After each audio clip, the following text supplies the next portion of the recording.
for second session.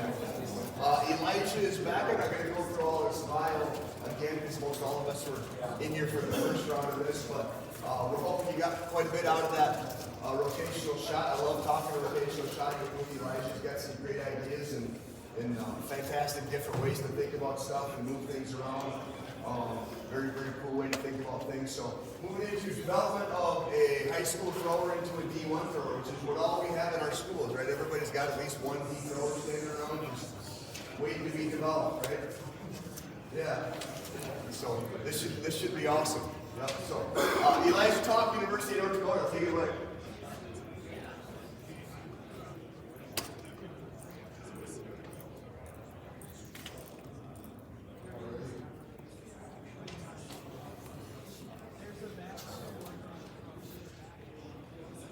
Okay, background again, I think everybody was here.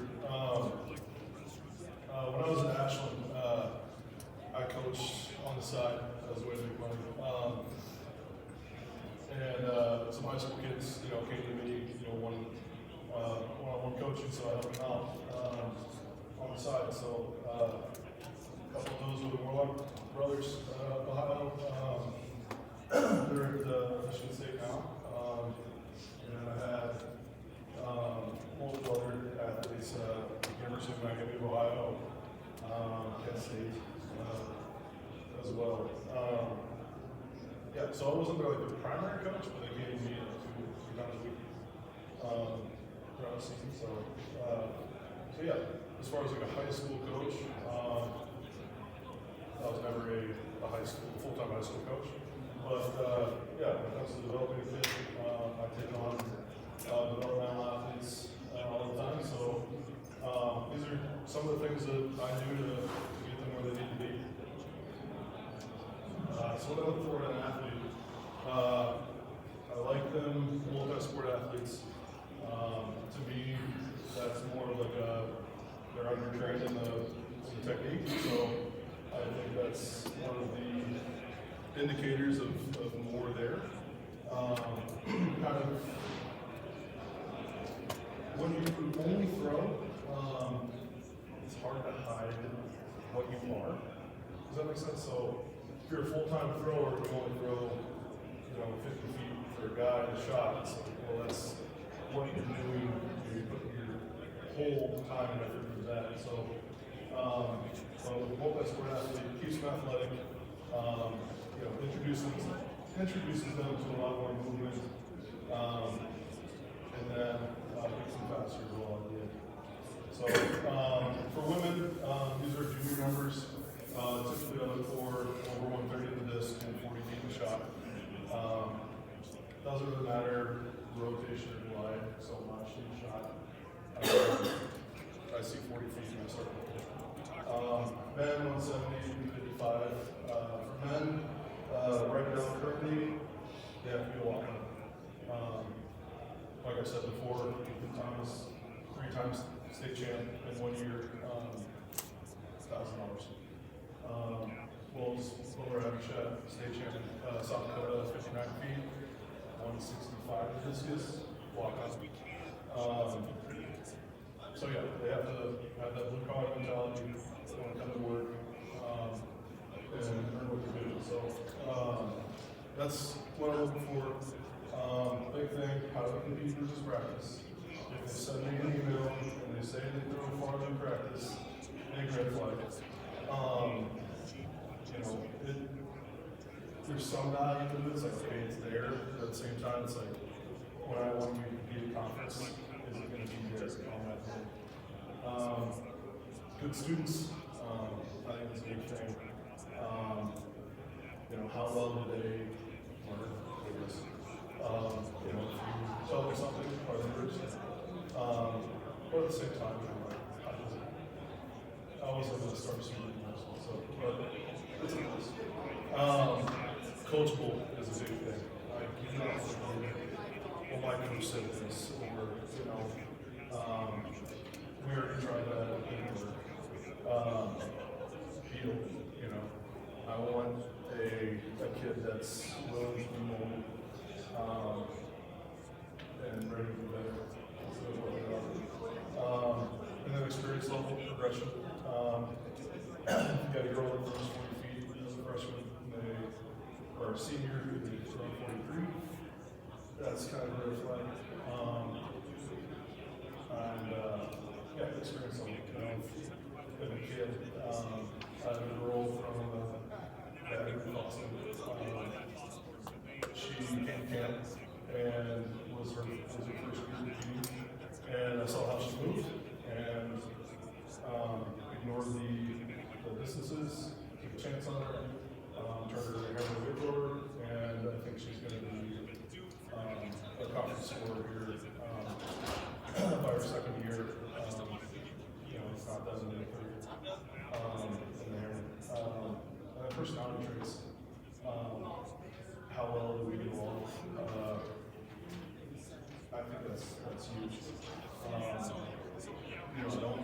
I don't necessarily like to be pretentious. What can you offer me? It's like I want people that are hungry and want an opportunity. Go back to Ethan. He just wanted a spot at the table, and I was going to eat. So, really loved out with him. And just somebody that has something to prove. All right. So these are some tools to develop the athletes. Like Aaron said, my CSCS. So half of this is going to be weight room related, and then the other half is going to be throws and there's sprints as well here and athletic movements. So and these are just things that I use. It's not this is black and white. It needs to be just things I like to see. So for example, throws practices, multiple weighted implements. Typically in a day or in a session, one heavy, one near comp, and one light. I know a lot of high schools don't have the money to have the range or the numbers and things. We have one of every weight, so I'm going to leave one in this year. And then, 3 balls a day. You typically get creative with it, depending on what phase of the season you're on. So, on average, I'm doing heavy to light. If you want them to work more heavy balls than fulls, then you go like the heavy. If you want them to find that extra pop, you go like the heavy down to light again. And just progress that through the practice. And then med balls are a good way to add weight without compromising the hand. I'll use Ethan as an example. Early on, when we were working together, I got a little aggressive getting him acclimated to a 16. He has a this problem. No big deal, just back him down to the med ball for a couple weeks. And then I progressed him from a 5K, hitting a certain mark, and then we just worked up 6K, 14, 15, and then he was on for 16. Don't just do what they're good at, expose their weaknesses and work on them. So if they like to throw heavy balls because it's easy, they'll let balls because it's hard. And good overall. We talked about this last time. Heavy exposed to positions, like John separation and time. So then the problem with landing in front, stopping, and then finishing, light balls are a good tool to use. So that way when they stop, most of the time they just lose separation. But they can't feel it. My favorite ball when I threw was a 5K. And that was post-collegiate. So first time I threw the 5K, I threw 45 feet, and I thought it was garbage. And I was ready to throw away, and then I was stuck with it, and I was able to throw over 72. And my technique felt really good. I couple of digits. Typically do 20 to 30 throws practice. I already said that in the last one. Pick one event a day. Don't ever complicate things. Good. Do you have a set distance that the light ball differs from your comp ball and the head ball differs from your comp ball? So I typically go 200 feet per pound. Depends on the person. And then I think I have this presentation. I use a chart for training, so I keep it between 87 and 92% of their PR and their optimal training range.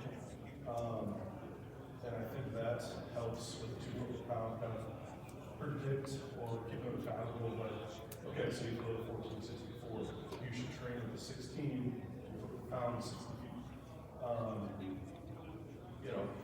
And that's where you kind of keep it balanced. So say somebody throws the 10 pound 60 and they throw the 12 pound 56 and then they throw the 8 pound 50. Sorry, I'm wrong. And then they throw the 14 50. That's, you can see that drop off of like, okay, you're 6 feet from 12 to 14. That's how you're weak at football. And then, pick one event a day.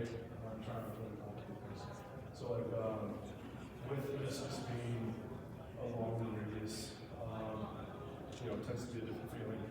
When you work the shot and you're working on specific things and you go over the distance, so maybe they have a different problem that can complicate things. And then pick a cue wisely and work on cue programming. So cue programming is there's a time and place to work on certain things. So like I said, with Ethan before, I'm not worried about the left side yet. With that left arm, once he nails the right side, then we use the left side of the hands. Because the block can help accelerate things even faster, but if you don't know what you're doing with the right side, the left side just says it complicates things. So nail the throw first, then enhance that.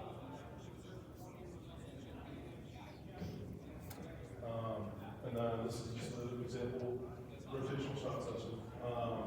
So I like to alternate non-reverse and reverse. When you go from reverse back to non-reverse, that's kind of reset things. You can tell where they just put a band-aid on things with their verses. Are they jumping off the ground too soon? Then throwing back to the reverse or non-reverse, and then the ground with the finish with the pat, and then go back to the reverse, see if that sticks. This is a heavy light situation with a female, 10 pound, 8 pound, 3K. And like I said before, get creative with it. You can go heavy light, heavy, light, whatever. But I also like keep the transition within the 2 to 3 pounds. Over the 16 to 5K. Make her with hand. It's going to feel completely different. And it's going to take a few throws to get the timing right. So I think you don't just waste time there. And then sprinting is a big thing that I use, but no more than 50 yards. I typically do that 2 to 3 times a week. Depending on every time of the season. Mix it up with short days and then long days. With accelerating, you only need 10 to 30 yards. And then when I try to get, build some more strength in the legs, 30 to 50 yards. Especially with big bodies, this is pretty good workout. And then, also teach good mechanics, keep them healthy. And then good mechanics and sprinting also promotes movement patterns in the ring. So if they're pushing loose, and they have good posture, then that transfers over to the ring as well, especially with rotational events. And then this is an example of sprint workout. So day 1 is the short day, day 2 is the longer day. So the dynamic warm-up, another side note, I like to think about warm-ups as more specific, like warm up for what you're doing. You know, right now, for example, our warm up for throwing is RPR, ability, and doing drill. You know, I don't think doing a whole warm up lap of 400 meters really is important for throwing a shot.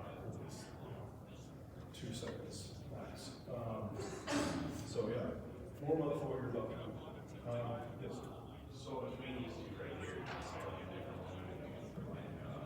Shot warm up versus disc warm up. I mean, like, really no difference, just positioning. Okay. So like, yeah, working on like doing south center line or things like that. If you remember last one, when I said like 10-15 minutes of drill, right, without a ball, that's the one. With this dynamic warm up, we're doing the sprint drills of the high knees, the butt kicks, carrying up skips, A, B, C skips, all that, and then do build-ups first, especially with the short yardage. I don't want to say it's the laziest thing, but people tend to go harder with shorter distances. So that's why I have 10 yards at the bottom. Start off with 30. And then about 30 seconds rest, which typically is the walk back. Yeah, and then with the longer days, 2 minutes rest. A little more quality than feeling like you're conditioning, no CrossFit esque. Things with that posture, just to get more quality of quantity. Yeah. Some other tools I use, lower body flyers, hurdle hops. You can set those up, like I typically do no more than 4, just to keep it quality. Yeah, use single leg, double leg, whatever this is, they can handle it. We want to keep the movement pattern with good quality. If you have like 6 hurdles and you're really fighting, compensating, trying to do a 6 hurdle, it's not really doing much than keeping it on quality. Same thing with box jumps. Don't have the box too high if they can't really get to it. I like to land box jumps taller instead of more bringing these up. Focus on the actual hip path, like how high does the hip get up to, rather than are they just bringing these up really fast.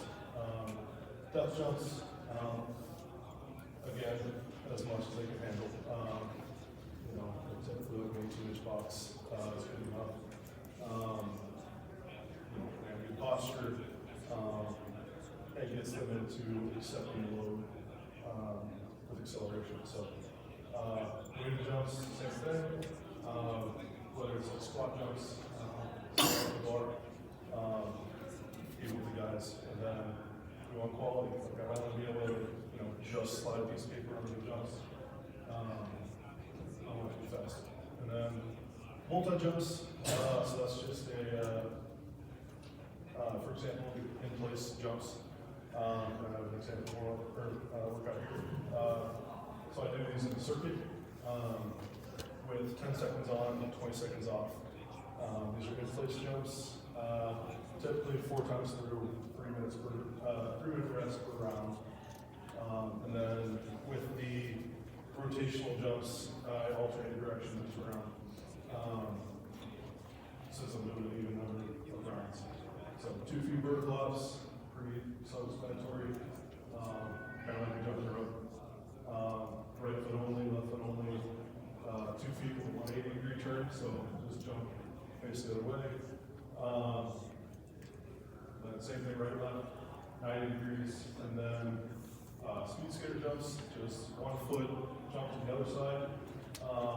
And then I like to do variations of speed skater. You jump out, pop up, teach them to control the momentum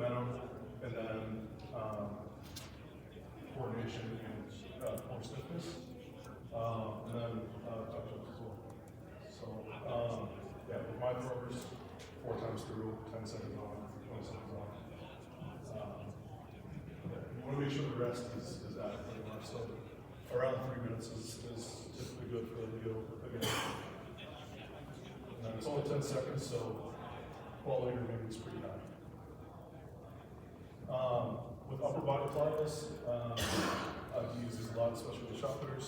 And that's quad push-ups. You can use clapping. You can use boxes, or you can stack plates up and see how high they can get. It's also turns into like a fun competition type thing, so you can get the highest.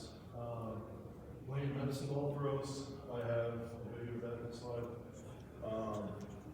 Specific start throws, so like stand throws with the heavy med ball, or picking with the heavy med ball. Just something that has the arm speed. And then also tie in ballistic lifts, so there's speed bench, meter presses, rapid fire push jerks, and things of that nature. Yeah, fast twitch is really what I'm trying to look for. And then, so these are the line middle. What the meter? Meter press is like, it's kind of a rapid fire push jerk, but it's more like a 45-degree. So you're here and you're pressing. It's a little more advanced. That's something I like to use for like a spin lift. So those are down for the big four. Super light.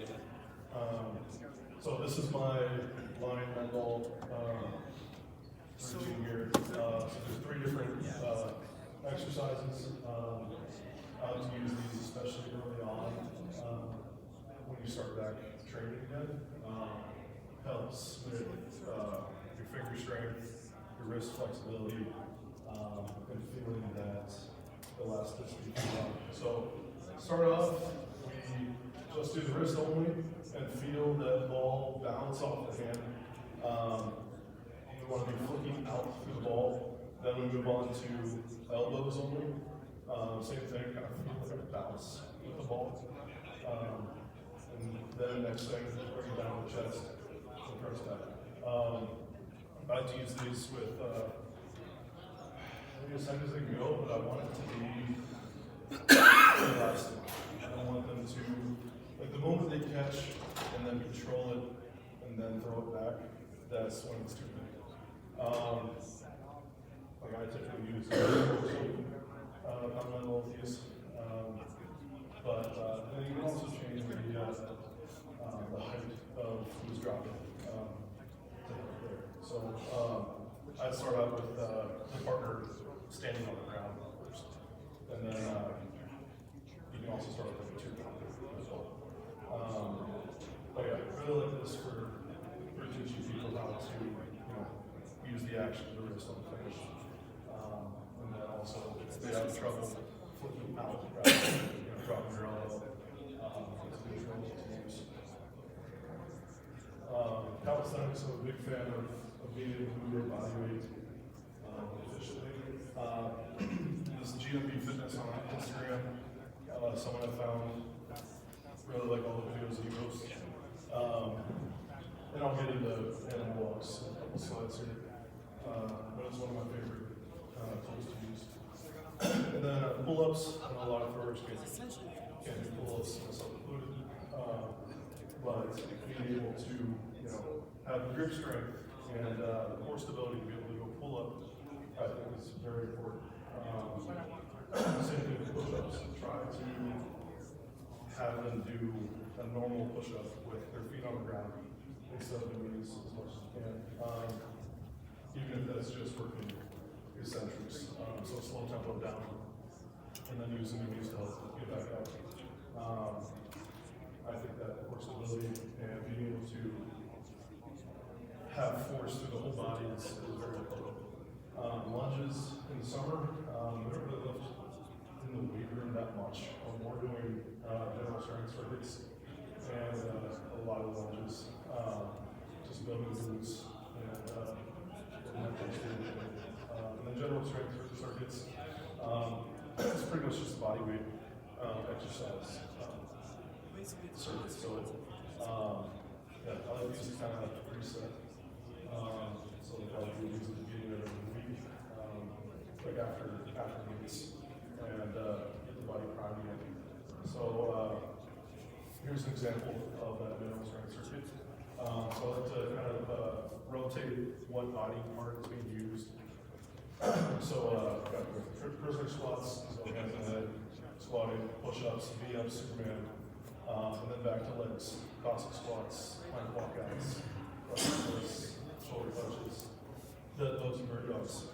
So these, you can go 30 seconds on, 30 seconds off, 3 times through, 2 minutes rest per round. And yeah, it just gets the whole body working again, helps reset and accelerate recovery. So that they're ready to attack the week again. Any questions on these?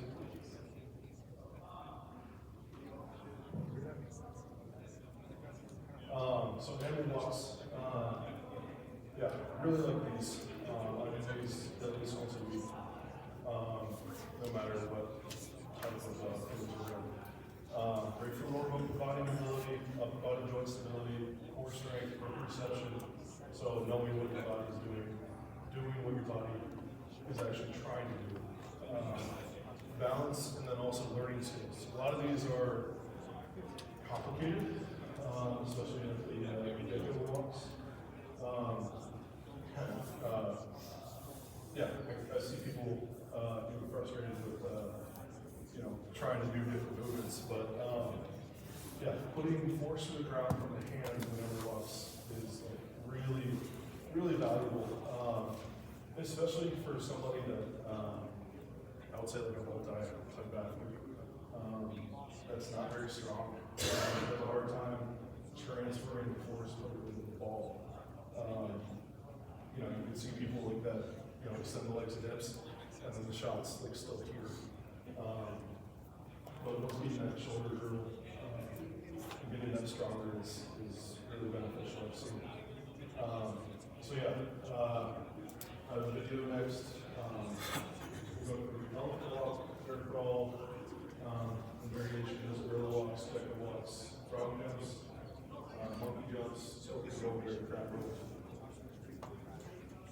This is just my routine right now. There's a lot of other different variations that you can do. So this is the elephant walk. Nice to stretch out the hips. So just touch your toes, bend one leg, straighten the other. Bear crawl. Keeping the knees low, back straight.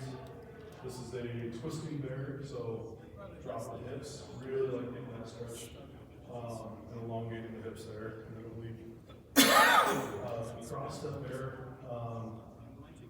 Another one of this just coordination. These are the gecko walks. Really like doing that straight. Not too fast for this. Gorilla walks, flexor. These are the monkey jumps, 45 degree, lower shoulders, bring the hips through. Frog jumps. You get a little deeper into this. Really helps with mobility. And then scorpion roll is deep in the scorpion you can, and then allow the body to roll. And then this is the bear to grab roll. And yeah, really like it to kind of connect the mind and the body. Helps them understand the task that they're doing, and then being able to carry that out. I'll put it again, just a little quick. But yeah, I like this over a lot of things. Really good with mobility, and like I said, that shoulder girdle stability. And then it's kind of like overcomplicating the task, so where the shot put technique or whatever technique is just simple. And then also being able to move your body.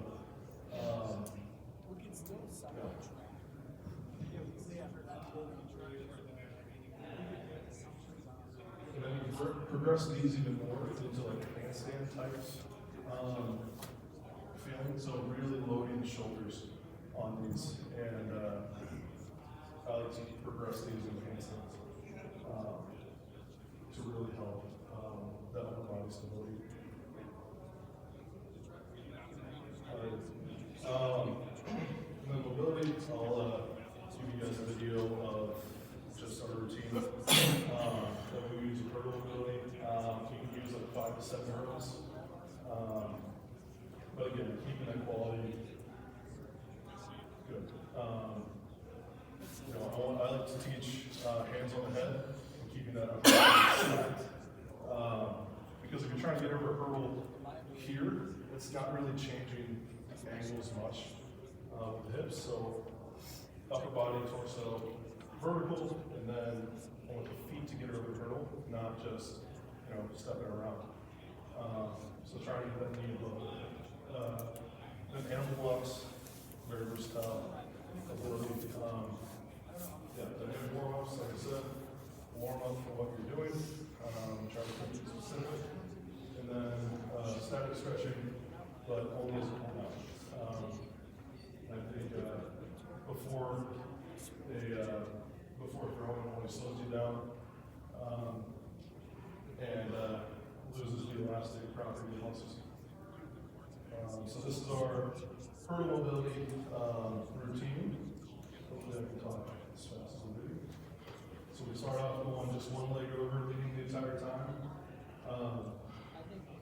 I didn't include the left leg. You guys can use imagination.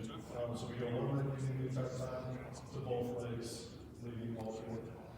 And then we do that routine backwards again.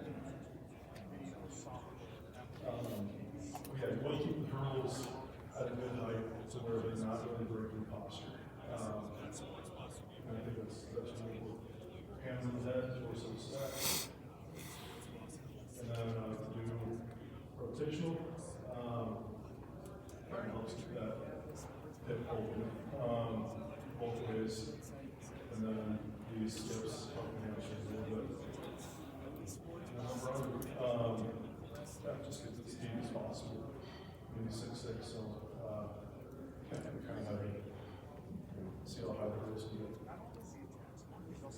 You prefer barefoot with that? Oh yeah, I like barefoot for a lot of things. Like I'm pretty sure kind of these barefoot band walks, sprinting. We do barefoot as well. Just that strength is very important. So multi-foot throws is another tool I like to use,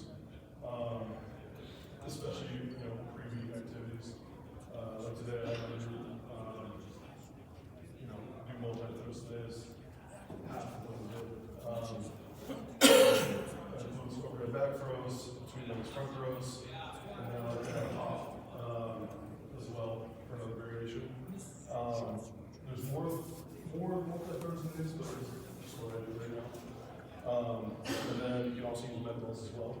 With med balls, you can be a little more creative with the sling throws and like scoop throws, vertical throws, hook shot. I think it's pretty basic.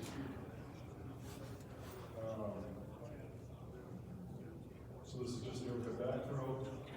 Using the whole body into the throw. I've seen people finish forward, like back to the camera with these, but I want the whole body working in the line of the extension. So a good movement to work on the triple extension, the ankle knee hip movement of the throw. And then just working the whole body to perform a task. It's another thing that happened here, but I like to do things that don't just isolate a body part. So, like even in bench, I'm telling my athletes, leg drive, core stability, not just pulling the bar of the chest and pressing back with the arm. Using the whole body to achieve the task, I think is very important. Know how to do this, especially for the goals. And then teach them Olympic lifts. I don't know if a lot of you guys do the weight room or not, but yeah, when I was in high school, Olympic lifting felt like a accessory lift. Like we never really did any heavy stuff with the Olympics. It just felt like we were doing it just to do it. I also didn't know how to do it when I was in high school, but I think that's one of the key things I attribute to my success early on in college was just figuring out how to lift correctly. Yeah, I was able to weight and get faster. So really good posterior chain development. I'd say start simple if you don't really do these. So like just a hang clean or high pull, push press to help with the jerk. And you can also use like a high block or rack pull as well. And then to help teach technique. So in the fall, or when we first start lifting again, all my workouts for like a month are partly full to help get the sequence back again. And then you can also like just keep workouts around to help with lifts. So like deadlift or front squats, holistic lifts. So those need to be the part of the full style. You just be like, deadlift to help the first pull, front squats help catch. This is Lucas. This is his clean VR. So technique is a little iffy, like it's just most of them. But I put a slow mo in here so we look at the phases. The first pull, getting up to the knees, hips and shoulders rise at the same time. And on that, trying to scoop the hips under and drive the bar vertically. So on the tracks. I don't necessarily teach like the full power plane, like dropping the hips as deep as you can. I like to do a lot of power work, so I'm trying to bring the bar up to the shoulders rather than meeting the shoulders of the bar. But yeah, just the sequencing I really like, especially for people who are like this triplets actually catches it really well. But yeah, I think this is valuable to just start early, so that way when they get to college, then it's a lot easier to kind of take out that learning curve and really strength. And then this is what I did in the fall with them. Just like I said, the warm-up's very specific, working what they are going to do. It's just empty bar, bent over rows, RDLs, and front squats, getting them ready to do with 3 round sticks with about 30 seconds rest. And then deadlift with positive knee, starting the first pull, and then clean grip shrugs, which helps the second pull. The high pull floor is the third pull, and then front squat, getting deep in the catch. And then put it all together with power clean. Trying to catch high so that no more about right here. I go through that for 3 each. And I treated it kind of like a throw session, so I wasn't like going high, like heavy with it. I was just, these are the drills that we're going through.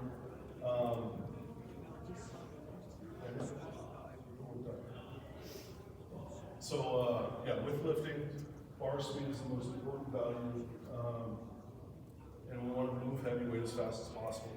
So don't just, think you load 135 for a back squat and they're moving it fast. They're getting the most out of it. I want the most quality with the heaviest amount of weight. And then strength is one of the easiest things to improve on later in your career. So I am I'm more interested in taking an under-trained athlete and developing them in college than somebody that was, let's say, a powerlifter who, benched 405, squatted 600, whatever the static was, but only rose like, 50, 55 feet. I think that there needs to be like the level match the level of strength that you have. And I think that's where you get the easiest improvement in throwing. Versus, you take your heavy power lifter and you try to teach them how to feel a 12-pound shot. I just think it's a lot easier if you develop that strength a little bit. And then, other teams have lifts, but more from people's flexibility.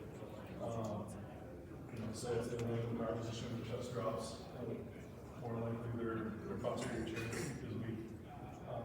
So they'll have back swell over. But I favor the lift development just because of the bar speed. And then above that is throw technique. We are throwers that lift, not lifters that lift. In Minnesota, we're pretty challenged by getting time for the kids to get lifting in and stuff like that. If you could pick three lifts that would be the most important for kids developing throwers and stuff, what would they be?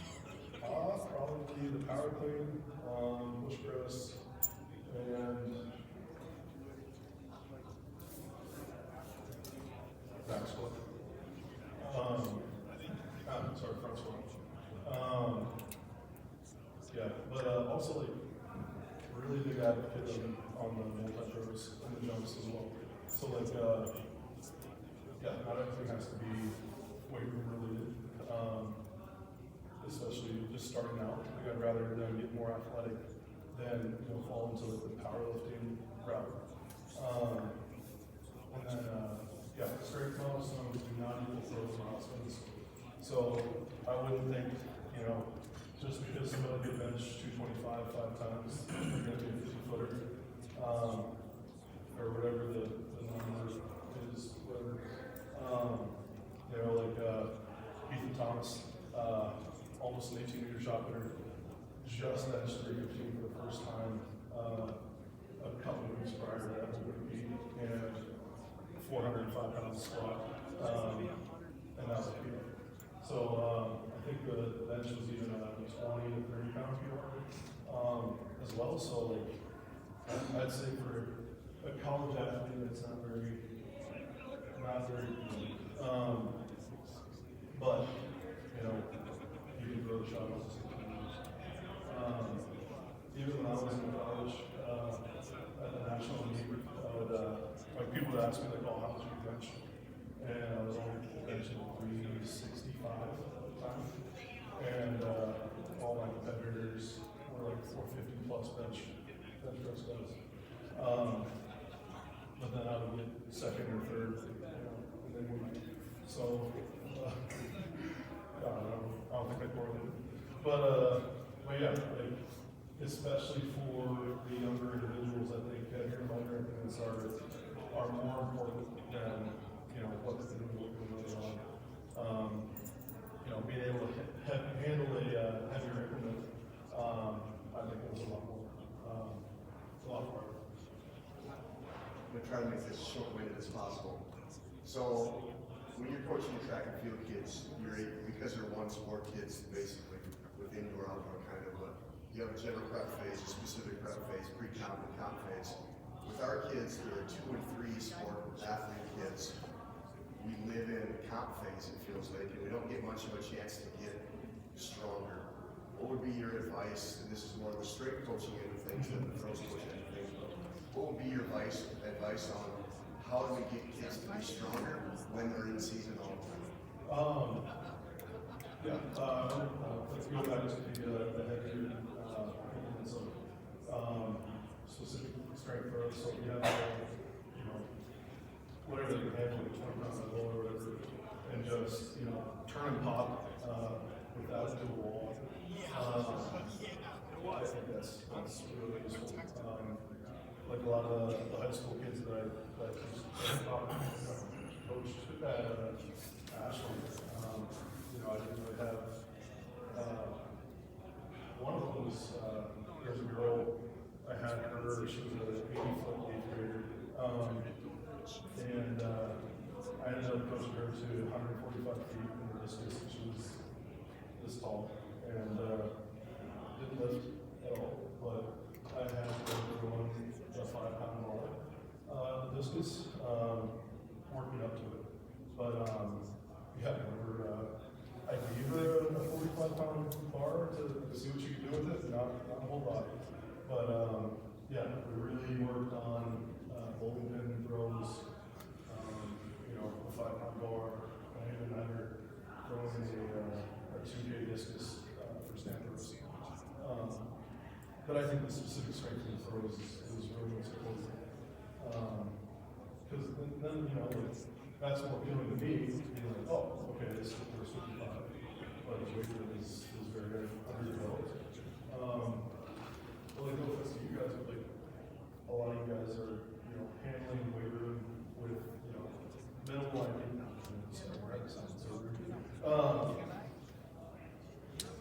There's more strength training professionals at the college level, right? So like, I would almost allow the college coach to, you know, teach them more about handling the load. And while that way, you know, the high school coaches can focus on handling heavier things and things like that. And with the heavier stuff, when I say what they can handle is what they can do with good technique. So I don't want them to overcompensate, say, on a 20-pound net hold, and I'm pulling with that left shoulder and throwing down. I don't think that does as much as trying to lighten the hip and work the hip, load the hip the right way, with a lighter ball. So yeah, I'd say heavier is more important than weight. I had a summer myself where I worked at Hopes and Rice, and I had zero time for the weight room, working like 12 to 16-hour days. And I would throw 22-pound bags of ice back in the truck, and that was my lifting pretty much. When I got to throw, I was throwing a 20-pound shot, and that was all I did. We touched the weight room that summer, and was still able to compete at over 60 and 62. So yeah, weight room is not the only thing. It's just a tool to help enhance the throw. And then for those that do lift, I like to look at a 1:1 to 1.5 ratio between bench, clean, and deadlift. That kind of helps keep everything in check. With bench back squat. Not deadlift. Helps keep everything in check to see, you know, if you're upper body dominant, if you're slow twitch dominant, when your bench and back squat are up, and your clean's not. Same thing with the throws that I had at conversion. Keep everything in check, see what you need to work on. And then for the throws, teach them to throw first, then the safe. You know, until they have a consistent movement pattern through the ring, they will have a consistent feeling of learn how to save it properly. So, you know, if they keep over-rotating, under-rotating, you know, whatever, but they're worried about, you know, keep the body weight in the ring at the end of the throw. That's not doing much.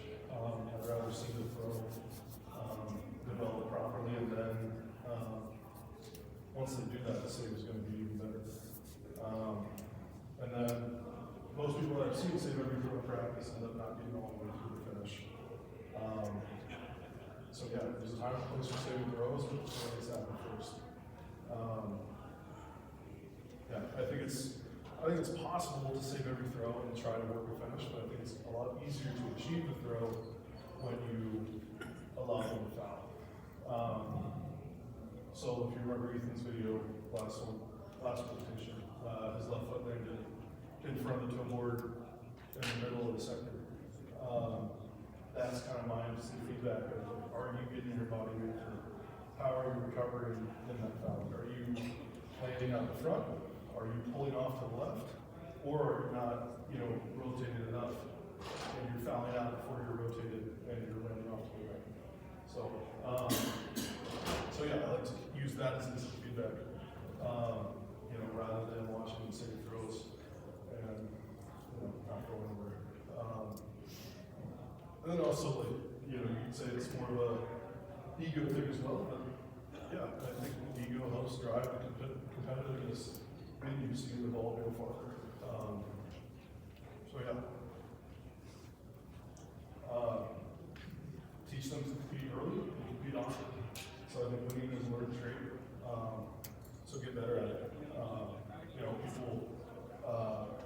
school, like, oh my God, I'm winning right now. And their eyes are huge, and it's like, so what? Finish the meeting.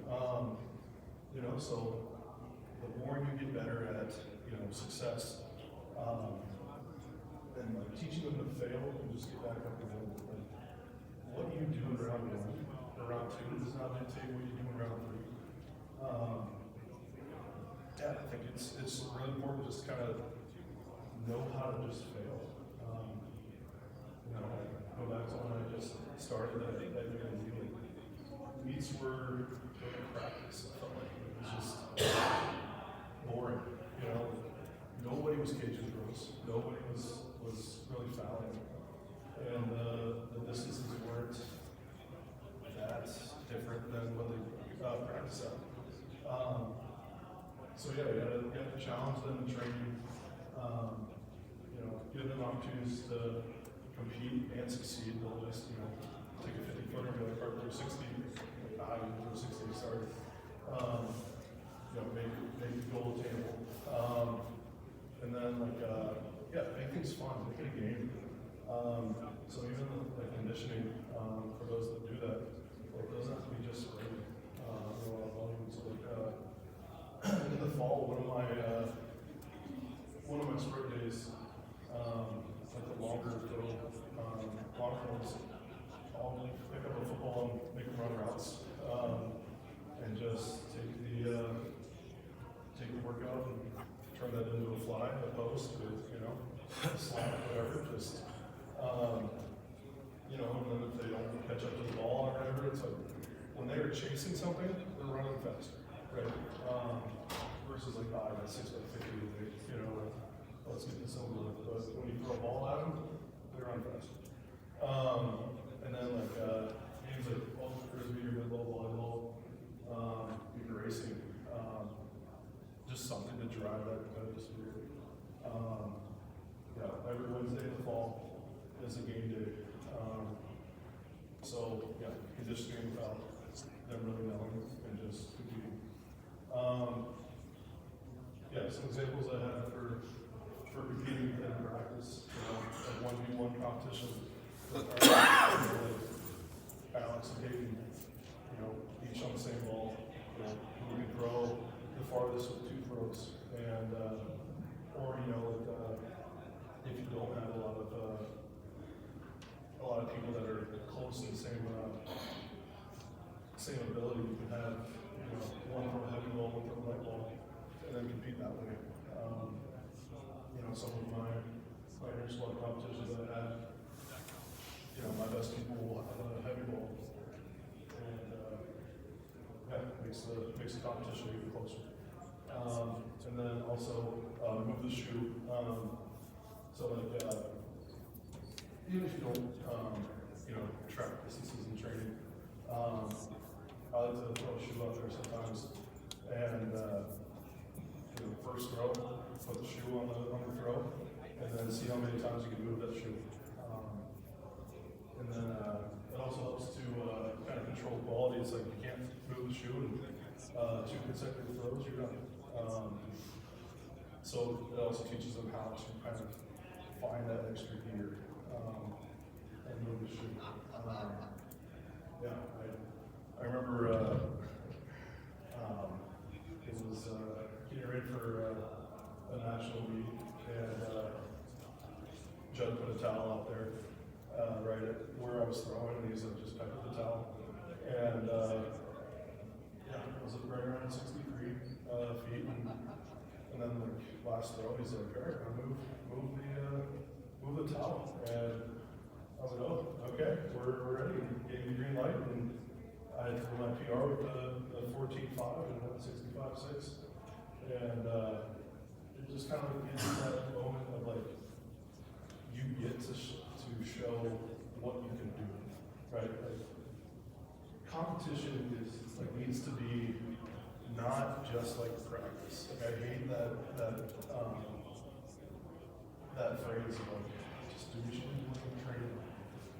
This is your opportunity to show everyone what you can work on. Like, you only get X amount of competitions, and you know, like, a PR is PR, right? And go for it. You only need one throw. And that's, it doesn't matter if you foul 5 and you throw really far in one, you throw really far in one, and that's good meat. Yeah. And then I get like at the beginning of the week, like, or at the beginning of the season, you want more consistency, and that's fine. But you gotta be able to find that extra gear and you're in competition to be able to just go for it.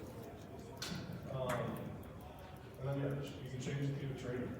Not every day is trying to throw as far as possible. Not every day is trying to have perfect technique. Yeah, a big thing I use my training is quality over quantity. Like I said, in season, sometimes we drop down to 10 throws. That's all you get. So you gotta approach the practice with the right mindset, and you gotta get the job done. Once that's it. No more ways to CNS. Range throwing, I use this a lot as well. So 87 to 90%. It's a chart that I've had you filled out, so I really liked it. It helps you kind of figure out what you need to train at without,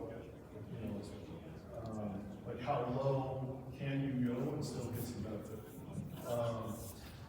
And then it also helps them keep themselves accountable for meet results, right? So it was actually before the opening meet, and Ethan threw the exact number was, and I looked at the sheet when we traded 59 foot throw, and each other was like, yeah, we'll see, and then we threw it, and we just not really good.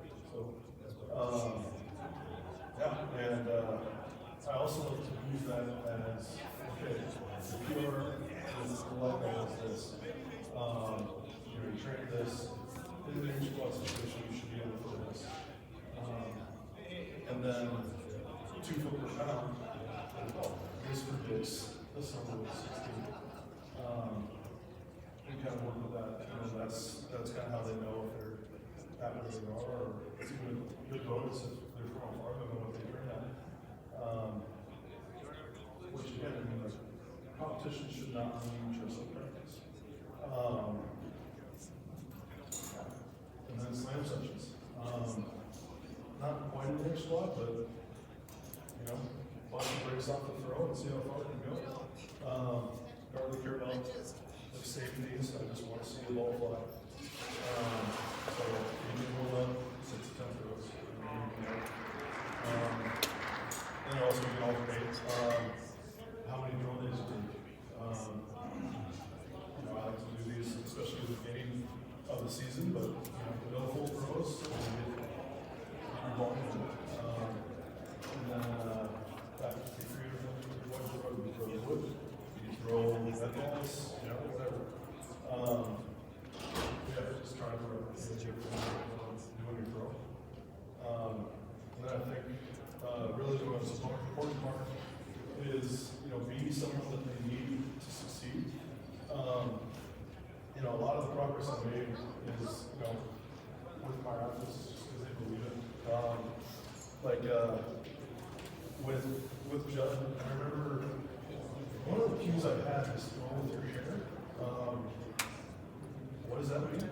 But I was like, yeah, you're right. I need to try to get that out, and it worked. And it was just like, if I go to a new program, I'm like, throw with your hair, like, how did you do this job?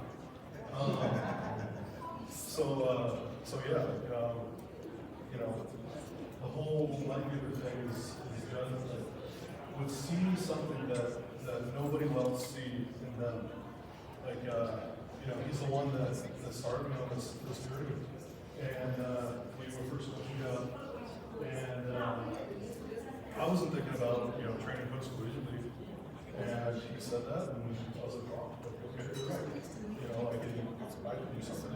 And then, without that, I wouldn't be as good without the coach that I had. Just one of his big quotes was, a bad coach will usually be better than a good coach who doesn't have his team, but a good coach has been a lot of champions.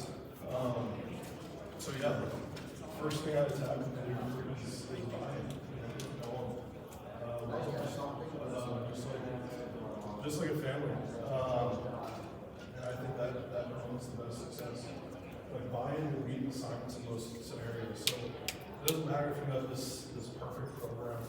That you're like, okay, I need to lift 60% at X meters per second or whatever. This many sets of reps.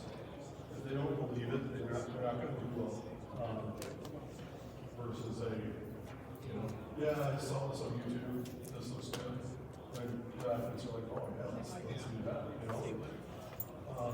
Yeah, they don't believe in what they're doing. And a lot of what I learned from high school isn't huge, but like one of the impact that coaches had in my life. Like one of my football coaches in high school went to Ashland, and that was like another easy, okay, I'll go to Ashland. Didn't even know Joe Logan, didn't even know what the hammer throw was, or that he was a four-time Olympian. I just heard good things from high school coaches, and I was like, got it, I'll go to Ashland if I can. So yeah, I think he said yes the second time. And then another thing is like reach out to college coaches. Sometimes people get overlooked, and or if a high school coach that I have a relationship with will reach out. You never know. Maybe I'll give them a chance. And just like Caspian did for me and Joe. And then email videos of obviously recent videos of training, lifting, competition. Compare how the technique stands in competition versus training. And I think a good way to notice is the 10 camps. Like I said about my dad in Austin, like numbers wise, she's not a D1 athlete, but the way I saw her move, I think she's going to be a great handler. And then you get to figure out who the coach is. Is he just a good recruiter, or does he actually care about the athlete? Like, are you going to do campus and see another person? Like, how are they in practice? Like, if you're not getting something right away, how are they?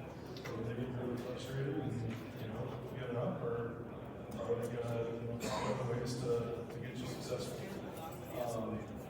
And then also the same way, I get to see an athlete how they compete or how they train. If I tell them to do something, how are they going to react?